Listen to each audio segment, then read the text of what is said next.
Halo teman-teman, salam jumpa lagi dengan Trilinsa English Class. Bagaimana kabarnya? Semoga semuanya dalam keadaan sehat dan tetap bersemangat. Oke, kali ini kita akan melanjutkan pembelajaran tentang parts of speech.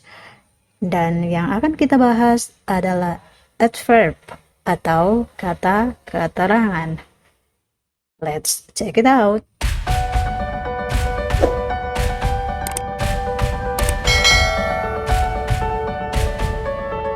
Oke, baik teman-teman, sebelum kita mempelajari lebih lanjut, seperti biasanya di awal pembelajaran, kita akan mempelajari definisi. Nah, definisi dari adverb itu sendiri apa? Adverb adalah kata keterangan atau kata tambahan yang memberikan gambaran lebih jelas dan detail untuk verb atau kata kerja, adjektif atau kata sifat, adverb itu sendiri maupun sentence atau kalimat lain. Nah, berikutnya kita akan mempelajari tentang jenis-jenis adverb. Berdasarkan makna, adverb terbagi atas adverb of manner yang menunjukkan cara atau bagaimana suatu hal dilakukan. Ada juga adverb of time yang menunjukkan waktu atau kapan suatu kejadian terjadi. Berikutnya ada adverb of frequency yang menyatakan frekuensi atau seberapa sering suatu kegiatan dilakukan atau sesuatu terjadi. Yang berikut ada adverb of degree yang menunjukkan makna tingkatan atau intensitas, seberapa kuat, seberapa lemah, seberapa sering, seberapa besar, dan sebagainya sesuatu itu. Yang terakhir ada adverb of place and direction yang menyatakan tempat dan arah di mana suatu hal dilakukan atau berada. Nanti kita akan bahas satu persatu. Kita mulai dengan jenis adverb yang pertama, yaitu adverb of manner. Adverb of manner menunjukkan cara atau bagaimana suatu hal dilakukan. Atau dengan kata lain, adverb ini bertugas untuk memberitahu seseorang tentang bagaimana sesuatu dapat terjadi. Secara sederhananya, adverb ini digunakan untuk menjawab pertanyaan dari how, bagaimana, dan biasanya akan dijawab menggunakan kata dengan atau secara. Nah, adverb of manner biasanya memiliki akhiran li. Contoh, badly, happily, sadly, slowly, quickly, dan lain-lain. Kalau teman-teman ketemu dengan kata-kata seperti ini, itu sudah pasti adverb of manner. Nah, namun ada juga adverb of manner yang lain yang tidak memiliki akhiran li. Contohnya, well, hard, and fast. Nah, teman-teman, tadi saya sudah mengatakan bahwa adverb of manner ini secara sederhana untuk menjawab pertanyaan how atau bagaimana. Nah, contohnya, how does he sing? Bagaimana dia bernyanyi? Bagaimana cara dia bernyanyi? Nah, di sini dituliskan, he sings a song beautifully. Dia menyanyikan sebuah lagu dengan indah. Teman-teman perhatikan kata beautifully. Beautifully dari kata dasar beautiful, adjektif ya teman-teman, yang mendapat akhiran li. Dan akhirnya memiliki arti dengan indah. Yang kedua, untuk menjawab pertanyaan how to pass the exam, bagaimana cara agar bisa lulus ujian? Di sini ditulis, we must study hard. Kita harus belajar dengan giat. Yaitu caranya hard, dengan giat. Nah, teman-teman perhatikan bahwa di sini kita pakai hard, tidak ada akhiran li. Seperti yang saya sebut tadi bahwa ada adverb of manner lain yang tidak memiliki akhiran li seperti well, hard, and fast. Nah, yang perlu teman-teman ingat bahwa adverb of manner ini posisi penulisannya bisa ada di awal, ada di tengah, dan di akhir kalimat. Hanya saja ini tidak berlaku untuk well, hard, fast, and badly.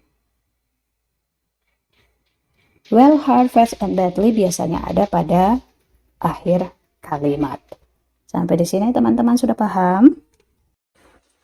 Jenis adverb yang kedua adalah adverb of time.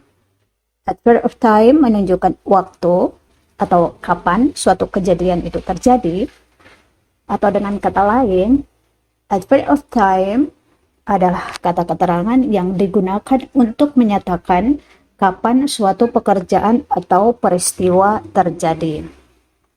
Adverb of time ini digunakan untuk menjawab pertanyaan when, kapan. Nah, contoh adverb of time untuk menjawab kapan diantaranya adalah yesterday, today, this morning, this afternoon, tonight, at 7 p.m., etc. Selain itu juga bisa menggunakan kata last atau next dengan ikuti kata yang menerangkan waktu, misalnya last week, last night, next month, atau next Sunday. Bisa juga dipakai untuk menerangkan durasi, yaitu for a moment, since yesterday, during the week, from Sunday to Monday. Nah, yang terakhir, bisa juga untuk menjelaskan waktu kejadian sebelum atau sesudah terjadinya kejadian yang lain, seperti before dan after. Oke, sekarang mari kita lanjutkan ke jenis adverb yang ketiga, yaitu adverb of frequency. Adverb of frequency menyatakan frekuensi atau seberapa sering suatu kegiatan dilakukan atau sesuatu terjadi. Ada dua tipe adverb of frequency, yaitu definite dan indefinite. Untuk tipe definite, dia menjelaskan frekuensi terjadinya suatu peristiwa secara lebih spesifik jika dibandingkan dengan tipe indefinite. Nah, untuk adverb of frequency tipe definite, contohnya antara lain once, twice, 3 times, every day, daily, weekly, monthly, dan yearly.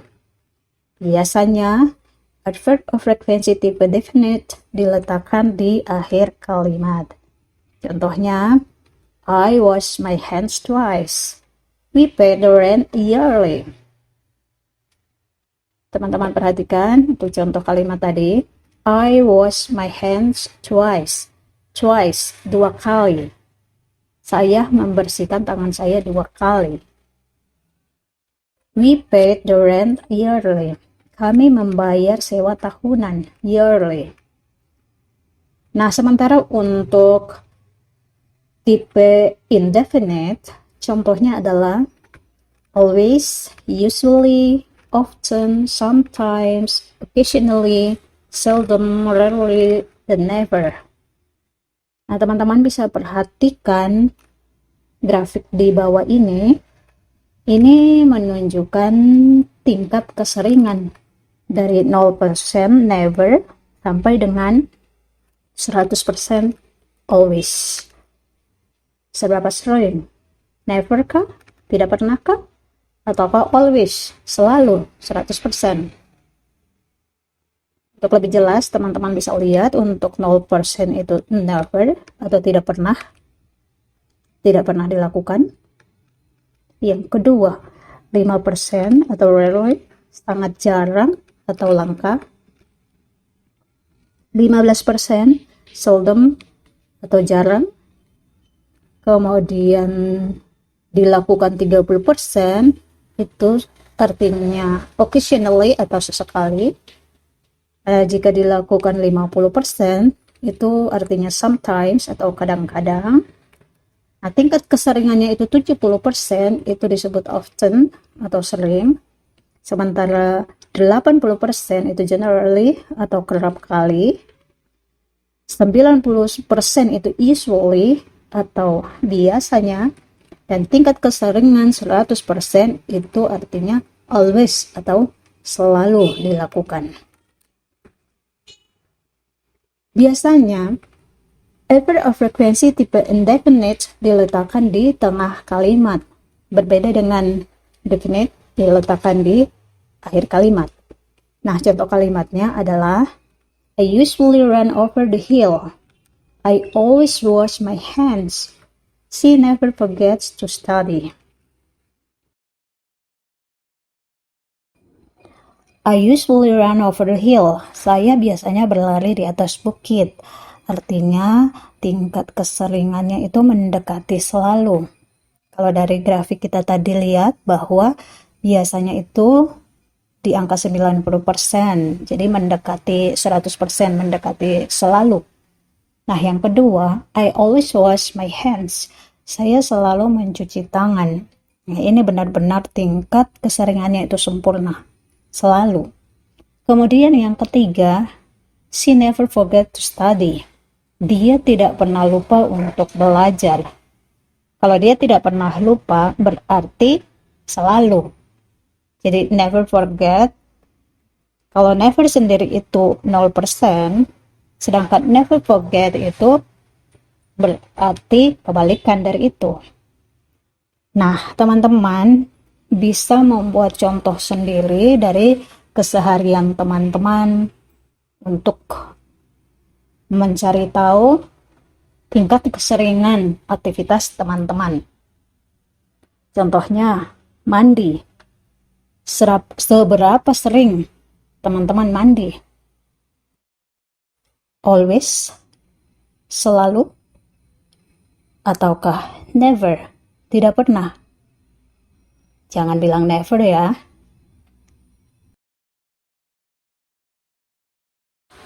Kita lanjut ke jenis adverb berikutnya, yaitu adverb of degree.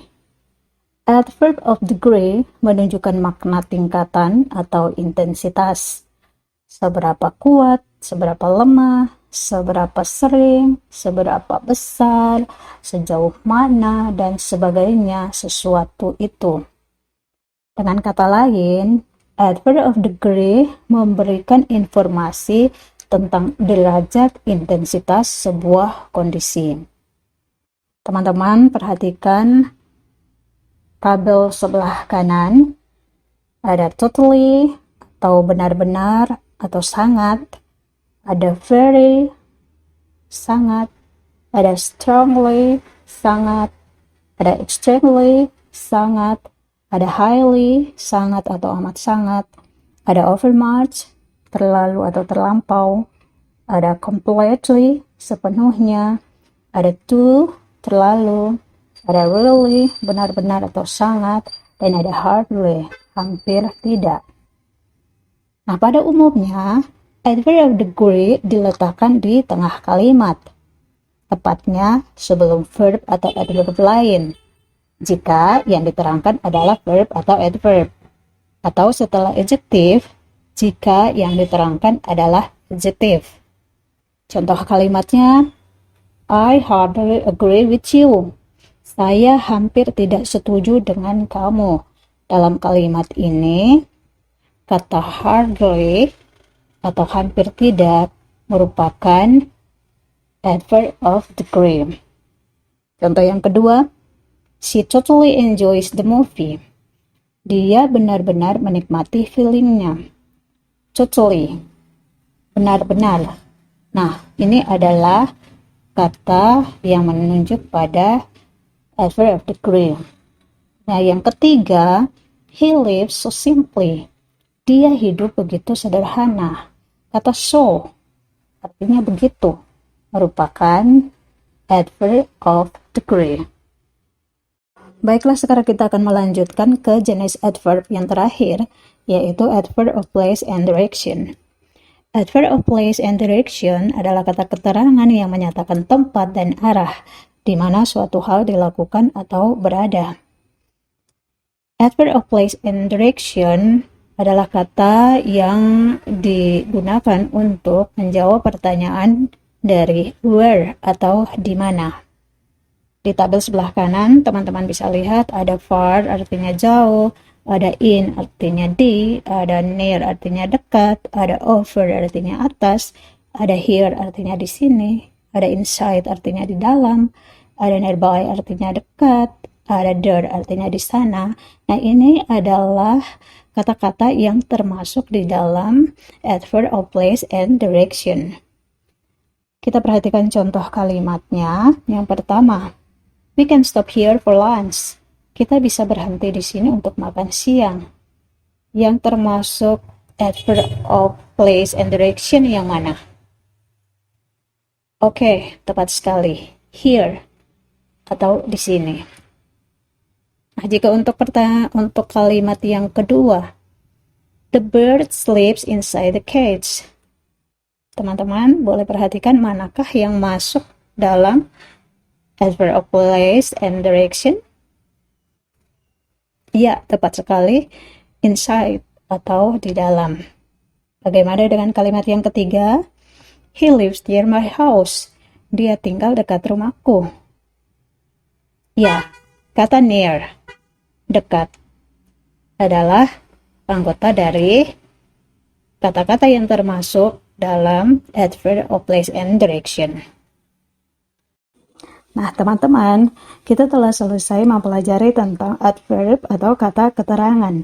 Pada video berikutnya, kita akan mempelajari tentang lanjutan dari parts of speech bagian ke-6, yaitu conjunction atau kata hubung. Nah, bagi teman-teman yang belum subscribe, jangan lupa untuk subscribe dan aktifkan bunyi loncengnya supaya mendapat notifikasi video berikutnya. Terima kasih telah menonton dan semoga sukses.